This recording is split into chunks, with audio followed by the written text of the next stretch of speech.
And a resting rate for a heart rate is about 45 for a good athlete like this, 45, 50. And Boris Rankov calling them ready, and as soon as he says attention, he won't accept any armour from Cox. Boris Rankov, 6 times the winner of this race, is the man in charge. And we're hoping to hear from the 2 Coxes at the start. The Cambridge Cox will, I know, shout pry. He wants them to use the weight advantage that they have. He wants them to lever their boat off the start.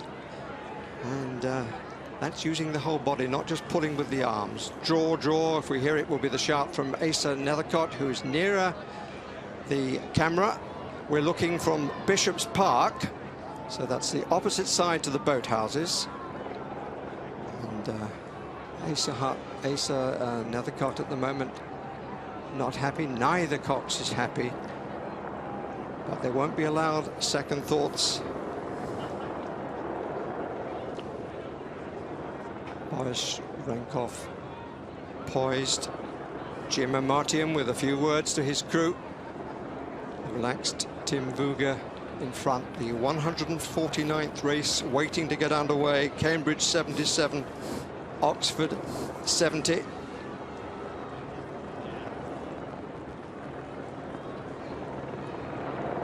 Attention! Go! And away we go. Oxford nearer the camera as we look, and with quite clearly the quicker rate at the start, I would have thought, and with the early advantage. There you go. Nice high. High. That's it. Hands up. Hands up. Hands up. Hands up. Hands up. That's it, guys. Good. Good 30 seconds. 21. Yeah, that's it. 42 and a half. Together. As one. Together. That's it, Oxford. 42 seconds. Chris. Blades close. Moving as one. There. 45 seconds. Now. There. Find the rim. Moving as one with the early advantage to Oxford. Dan Topolsky. Very just about a canvas there, just about 6 or 7 feet up. They've gone off very high, and Cambridge now settling into their rhythm. You can see Tim Vuji there. He's just settled himself well into the rhythm, but they've got to take this advantage, Oxford, on this Middlesex station. You can see here they're quite close to the moored boats, moved well over to Surrey side. And the umpires already had a pretty busy time trying to keep these 2 apart. Certainly Oxford got the very early lead, and they're still striking high. They're taking more strokes a minute to Cambridge. Cambridge have gone for settling, and they're more or less stroke for stroke. Cambridge have pulled back about 2 or 3 feet, and after the first minute or so they're level. Nice length of stroke from Cambridge, who was certainly at the rhythm well. Ben Smith in the bow seat, that's the furthest away from us. Tim Vuga with James Livingston at 7, and young Tom James behind him at 6. Coming towards the Fulham football ground, and towards the end of the stand is the crucial point of the turn, which Eleanor Griggs got so well from Goldie. Keep it moving. Push, ready, go. We're looking now from the catamaran going alongside. Dan. I reckon it's this point here where Oxford are going to try to make as much advantage as they can on the corner. It's worth about a third of a length. And if they can make a squeeze here, if they can hold out Cambridge on this corner, then they can squeeze a bit. But they're coming into a very strong headwind here, and this is going to be the worst headwind. Lighter crew is going to suffer more than the heavier Cambridge crew. So this is very important, this next 3 minutes through to Hammersmith Bridge. I think they're about coming to the point of the turn. I can see Oxford beginning to move round. Cambridge are trying to hold them. They're doing everything they can to hold them on the point of their bend and make them pay into this headwind, where there's the heavier crew by nearly, well, over a stone per man, should be able to lean a bit more into those oars and use their weight. They're pretty close together, aren't they? I mean, they're very close together, overlapping there. Umpire shouting a lot, trying to keep them apart, but they are separating now. Let's listen to Asa Nethercott, the Oxford Cox. Good. Good side rhythm here. Good side rhythm. Staying right on it. Staying right on it. The hands rise, string off. Rise, string off. And you can also hear Jim Amartyan. He is calling for a push to counter the move by Oxford. Chris? Yeah, absolutely. This is the bend, and Oxford have just about got their third of their length on this bend, and the crews are coming back in close again, right on top of each other again.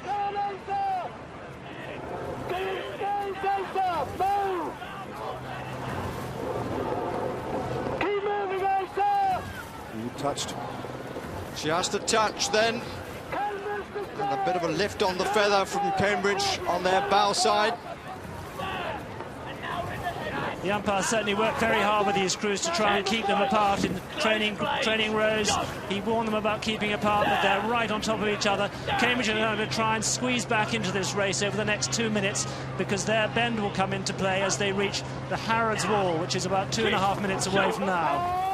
Well, this is all advantage really for Cambridge here. Heavier crew, Stoner man heavier, into a headwind like this. This is where they have to make a move.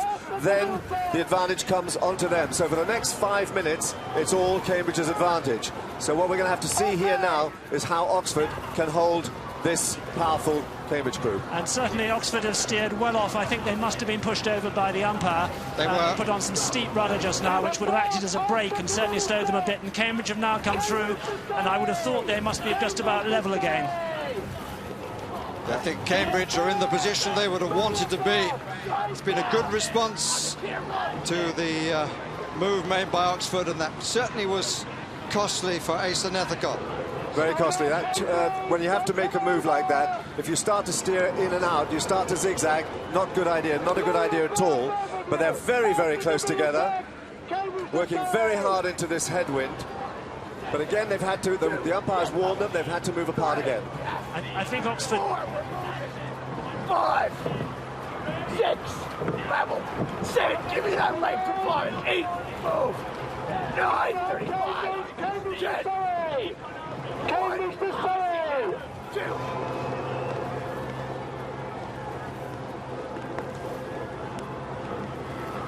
Bit more, Jim, just a bit more. I think the amount of steering that Oxford have to done may not have helped them. They've been using a lot of rudder. They're trying to keep the pressure on Cambridge as they come towards the Surrey Bend. Cambridge have got a special rudder fitted as well, which may actually have helped them.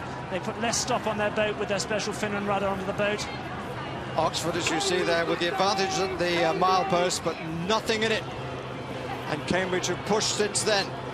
And beginning to move a bit away, Cambridge. The light blues to the left on the Surrey station. And this is where they must go. Oxford must use this part of the bend. They've got the first third of the length between here and Hammersmith Bridge. This is the aim of Jim O'Martin. Look for the second lamppost on the left as the famous point on the Hammersmith Bridge. He is pretty well, Chris, where he wants to be. Absolutely, but Oxford are really pressing him. They're trying to push him in towards the pier of Hammersmith Bridge. Certainly, I'd say Cambridge are about where they should be, but there's very little water between these blades, and now it's Oxford's turn to defend, attack the bend. Chris, that's it. They're not moving, Oxford. Their cookies are spent. On the apex of the bend, I want a massive move off Hammersmith. Swing the backs through as one. Ready? Go! Go! Cambridge shoot Hammersmith Bridge, and there's a push here coming to the apex of the bend. This is a stunning race. I mean, it's a stunning race, so tactical. You've got Oxford trying to hold on now. They've come out of the headwind, so the weight difference is less important, but how much will it have cost them into that headwind? But you've got Cambridge now with a really very tough stroke.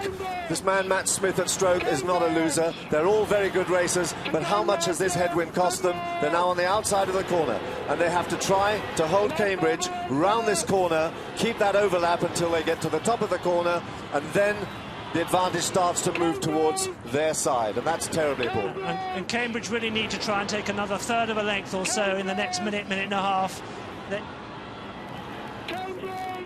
And they're pushing now, Cambridge looking for a two-man move to move up the Cox to be level up 2. Yeah, 36 and a half, and we're back on it. We're back on it. Chris, sharp. Chris, sharp. Chris, sharp. Stoneball go, Cash 10. Now. And they're overlapping here. Yeah. The umpire having to battle pretty hard. Oxford trying to close in, Dan. Well, Oxford have got to try to keep as close to that corner as possible. They're trying to eliminate the disadvantage of the corner. So what Asa Nethercott at stroke, as Cox is trying to do, is to have the Cambridge puddles come underneath his crew's blades. But they're very, very close.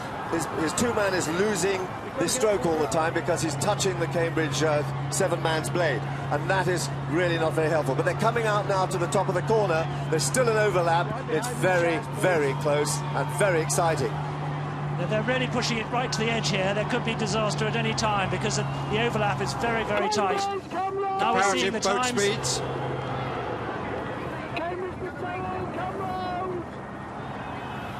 Well, their boat speeds are pretty similar there. There's very little in it, and you can see that from the pictures. Really, there's very, very little difference there. Cambridge getting advantage of their station, of their side of the river. They've gained 3/4 of a length there on that corner. Down past the steps. The cycle race apparently going on in the background.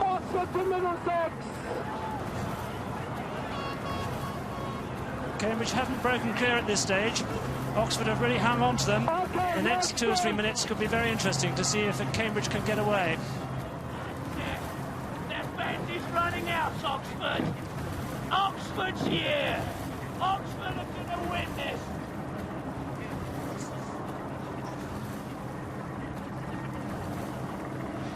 Quite clear there that Asa Nethercott says the bend is running out for them. Oxford, you're going to win this, and Oxford do look as though they're coming back a bit.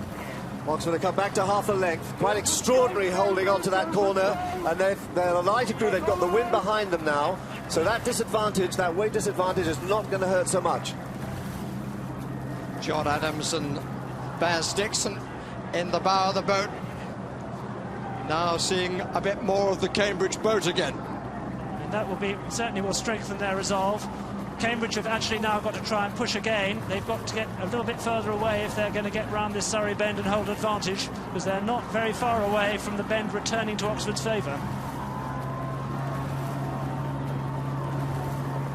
A minute and a half to the bend, shouts Asa Nethercott. It's all our race. Alec, and we're moving. 37. Oxford are creeping. They are creeping. Yeah! There's the flag at the Chiswick steps. We're moving. Cambridge reached Chiswick steps first, but not by much. 1/4 of a length at most. Taking a man. Attack. There's a little bit now, a little bit of a corner still in Cambridge's favour, worth about 1/4 of a length, and then it becomes Oxford's side. The Middlesex station starts to get an advantage. So this is quite extraordinary. What a race we've got here. We've got now another 7 minutes to go to the end of this race. Another 7 minutes to go. Can Oxford hold this last little quarter? And at the moment, Oxford are edging over to try and get the early part of their bend. Cambridge were looking, I think, a little weary around that last minute and a half. The catches, that's the beginning of the stroke, wasn't looking as sharp. Oxford can scent Cambridge. They can feel they're coming towards the end of their disadvantage, and they're going to get onto a steep bend to give them a real go. They're creeping all the time, Oxford. They're edging back, edging back. They know that the big advantage is going to come their way. They can feel this. They can feel that it's coming their way. They've just got another half a minute, and then the advantage comes their way. 2 3/4 miles of the 4 1/4 miles have been completed. We thought they wouldn't live up to last year, or some did, but they are again side by side, and this is becoming the pattern of the boat race in modern times. They're two very well-trained crews now, professional coaches, very well prepared, and I think this is what we're going to see more and more. I think Oxford are edging ahead. We have such a difference in weight here, a stone a man difference. It's never been done in the history of the race. Such a big difference between the crews. And you've now got Oxford. They've held into the headwind, round the outside of the corner. Now they are beginning to move. Oxford to Middlesex. That's it. 35 and a half. Next spring. Ready. Now. 10 on the legs. Crisp, sharp. 8 of us on one of them. That's Barnes Bridge in the distance, but it looks a bit closer for Oxford than it does for Cambridge. At That's the split times at Chiswick Steps. So close again. 11:11 the time for Cambridge. And certainly since that time the lead's changed. Oxford have certainly gone ahead. Cambridge over the last 2 minutes, minute and a half, were trying to push on. They lifted their rate to 36. Oxford still at 34.5. So they're fighting to hold the bend against Oxford. Look at the determination on the face of Matt Smith. This is a Oxford being warned to move to Middlesex, and what we're seeing here, Chris, is the demand as they come past the bandstand. Cambridge are going to have to do what Oxford did last year and come from behind at Barnes Bridge. And this is a very difficult bend to get right. If the crews are too flat to this bridge, there could be a really tight turn under this bridge. Cambridge know that. They've got to get back into the race by the time they get to Barnes Bridge, because there's a steep bend to Oxford's advantage as they turn to the right. They've got 4 minutes to go now, just under 3.5 minutes. Barnes Bridge coming up, that's 3 minutes to go to the finish. And Oxford have made a fantastic move here. It's all for Cambridge to do. Cambridge are going to move, they've got to move a little bit round Oxford to get through the bridge. But Oxford are flying, and their rate is higher. They're still punchy, and this is the difference between the crews. Oxford's punchier, more dynamic style is carrying through now with the wind behind them. Very close again. Very close again, a few clashes of the blades there. But what's steering these two coxswains have done all over this course? It's almost a reverse of what we saw a year ago, this. The question is, have Cambridge anything left? Because, as Dan pointed out, they haven't been so sharp in the last 3 to 4 minutes, but they've still got an overlap. The question is whether they've got anything left in this big engine room of theirs to get back in race with Oxford. Well, they've shot the bridge. This is the very sharp corner on that bridge. They've made a quick turn there through onto the Middlesex corner, and it's about 3/4 of a length, and Oxford are not going to get pulled back. They are such good racers. The lighter crew here, 3/4 of a length ahead.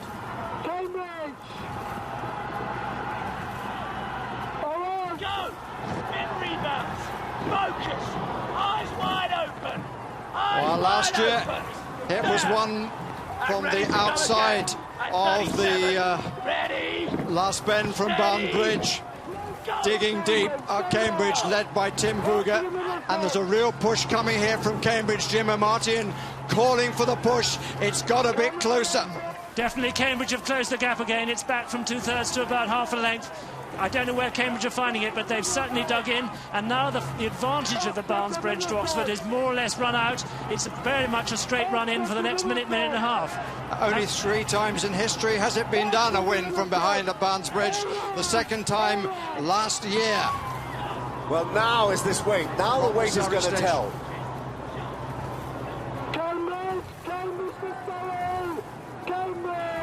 It's a wonderful race again. Cambridge are coming back. Oxford trying to hold. Both coaches using every bit of lung power that they have. And certainly Cambridge have found some more. They're trying to find an extra change of gear. They're pressing Barnes up. They're pressing around that bend, trying to press Oxford. But it's still about 1/3 of a length to Oxford. 1 minute to go. 40 strokes. 1 minute remaining of the race, and we still don't know who's going to win. This is even better than last year, because by this stage Cambridge were down to 7 men. This time it's 8 against 8, Cox against Cox.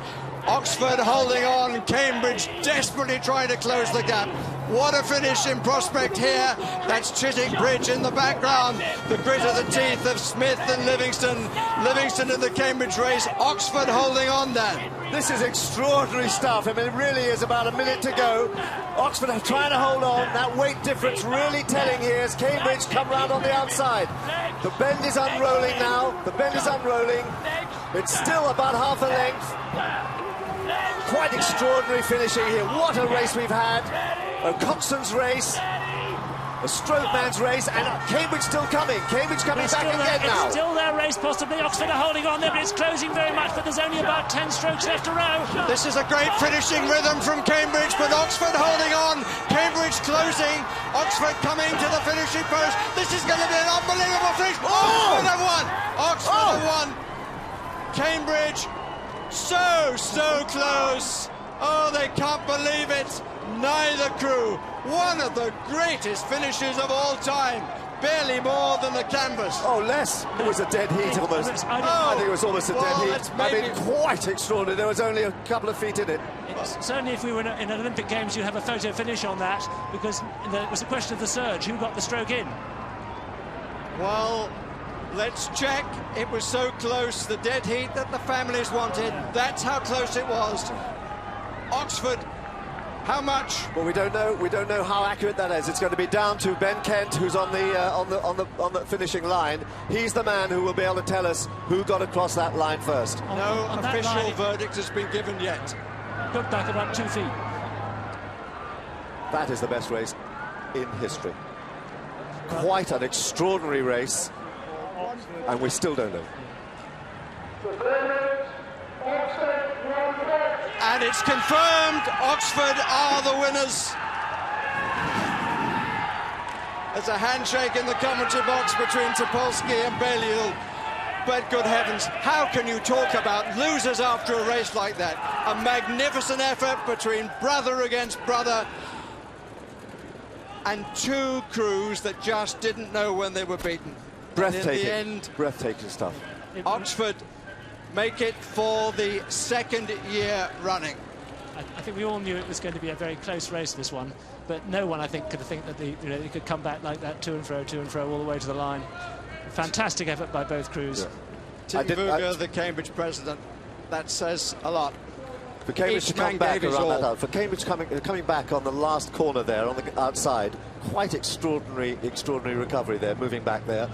The weight telling, the extra stone a man telling, but this is the first time in the history of the race that a crew giving away over a stone a man has won the race. It just shows what can be done. It's how you row, not how big you are. But I thought that Cambridge had little chance of getting back when they were about a minute and a half out, but they did find the final burst, but not just, unfortunately, quite enough from a Cambridge perspective. Oxford with Asen Nethercott having a good day, it seemed to me, Dan. Certainly found a great style coming down Corner Reach with the tailwind behind them. Tremendous courage, and that Matt Smith, what a racer, that Matt Smith at stroke there. He brought them to victory last year in a similar final burst around the outside of the last corner. This time, and you don't see any of that huge celebration. They're not standing up and they're not splashing the water. Two exhausted crews, and commendation to both crews. They know they've been in a great race. This is a race where there are not, in that sense, winners and losers. Cambridge will feel terribly upset to have lost by that margin. 1 foot. And the official verdict is Oxford by 1 foot. By 1 foot. At the end of 4 1/4 miles and 6 months of preparation. We thought last year, when Oxford won by such a narrow distance, all that work for that. But now, how can you live with losing by a foot? But it's actually the closest verdict in history, because in 1877 there was a dead heat, but it was a dead heat by 6 feet, ostensibly because the judge was been in the pub. But I mean, I think, without doubt, that is the I think for the sponsors, verdict. Aberdeen Asset Management, what a last 4 years they've had, and to top it with this, that's an extraordinary series of races. Just look at that. 1 foot. The closest race of all time, the 149th race. What on earth is the 150th going to produce after the last 2 races we've had? They've been racing since 1829, when the race was in Henley. There, the times all the way through, the arrows indicating who was in front. Cambridge in front at the Chiswick steps, and desperately trying to come from behind on the Surrey station at Barnes Bridge. The interesting thing, Chris, is that, as you said before the race started, quietly to me, you thought it might be the day for the Middlesex station. Well, it certainly was for the Goldie crew, and obviously for Oxford as well. I don't think the station makes a huge difference where the weather is fairly neutral, which it was today. I think it was weather which certainly in the first half favoured the heavier crew slightly, but equally you could say it favoured the lighter crew in the middle. but it certainly was a good day for the old Middlesex. What it does tell us is the way that the crews are being trained now with professional coaches. In my day, when I was coaching, we were all amateurs and we were really winging it a bit. But here you have really professional outfits, and they are producing crews that are so well trained and so sure of themselves that you're going to get really very close races. I think we went to kill off the race by the halfway. That's why the Surrey Bend was so significant nowadays. Now I really think the toss is much less material because of the level of preparation and indeed the confidence of the crews to row the whole way if they have to. Well, that comment by John Adams, the bowmen, they're in the water to congratulate each other, that it was about every man giving his all. There is John in the foreground. Good heavens, every man certainly gave his all in that epic contest. Boat race which produces such a fascination for people who've never been near the place, let alone had any academic involvement in the university or sporting involvement in the university, are drawn to what is a private contest between two universities, and it produces such a rowing race. Particularly in these years. Every year we say, well, what are they going to do next year? And I'm sure the sponsors Aberdeen are saying, well, we'd love to have this one next year, but what will happen next year? The last 3 to 4 years, it's got more exciting each time. Robin Bourne-Taylor, a little ashen face, and who can be surprised? The ISIS crew coming down to congratulate their men. There's Franson, the Canadian. And they all look absolutely whacked, and who can be surprised? Yes, there isn't the usual kind of huge celebrations, is it? They've been in a boat race, and I suspect that the hugs that they will have with the Cambridge crew will be as heartfelt as this, because I think there will be huge respect, and those 16, 18 people are going to be locked together for the rest of their lives, I think, knowing that they've done this sort of a race. And don't forget poor Wayne Pommon too, the one who missed the race. What must be going through his mind now? Absolutely, but as we look at the beaten Cambridge crew, I hesitate to use that word beaten, but they did lose, albeit by a foot. But what comes from this race too is friendships across the crews which last for a lifetime, and certainly those who were involved today will remember that race for a lifetime. The Livingston brothers were saying, what would it be like when the oar, that's John Adams with his fiancée, who he's going to marry in August of next year. He proposed to her and was accepted on Christmas Eve. The oar on the wall when